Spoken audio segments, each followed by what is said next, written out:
để nó ăn hết bây giờ. Còn mày nữa đi vô. Ồ con ngốn cái họng kìa, của ông ta mà ăn cái thế không? Ê trả người ta, trả tiền cho người ta kìa. Ăn vô. Đó, rồi được hết. Trời ơi. Lép. Cần. Cái này phải xé nha. Cái này nước dính, bỏ đi thầy. Rồi đền cho người ta đi qua xin ba về tiền, mua cái khác trả cho người ta lẹ lên. Đút một cố nữa, đút một cố nữa kìa. Thôi. Cái miệng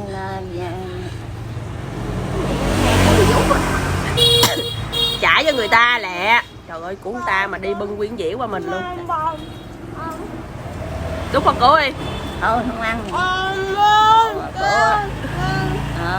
Đó, chấm tương nữa nè. Lấy con tay chấm. Ôi, dơ. Đó, chấm gì chơi. Ơi cái sóc á, cái cây đâu rồi? Không có đâu. Cái nĩa đâu rồi? Để chậu mất rồi. Đừng vô lấy nha mà. Chắc phải làm tràn khác cho người ta.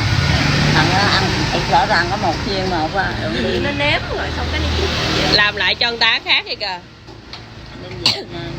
Trả cho người ta, của người ta mà bưng vô của mình ăn vậy đó.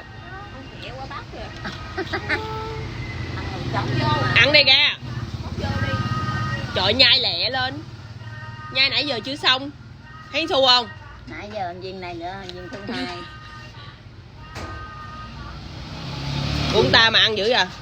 Cô đây làm tương làm nước cho. Của ông ta mà ăn dữ à? Khỏi nước đi. Uống nước. Làm tương với đây cải chua. Trời ơi, của ông ta mà ăn dữ hả? Xin chưa? Con người ta chưa? Bon chưa?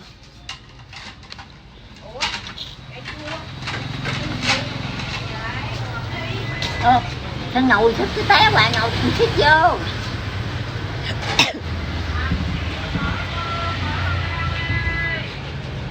Rồi được rồi, bỏ cái cây ra sóc họng bây giờ. Con. Lấy con tay chấm đi. Kìa ba lại kìa. Ba kìa, kêu ba đi xin tiền ba đi, lại lên. Xin ba tiền.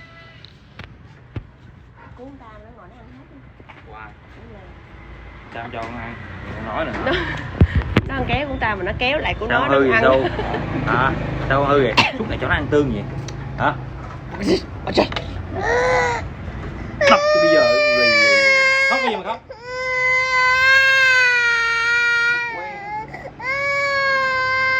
Chột nha.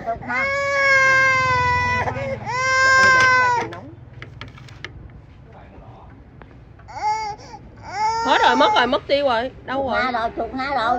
Ồ, kiếm. Đâu rồi? Kiếm. Nè, ăn đi.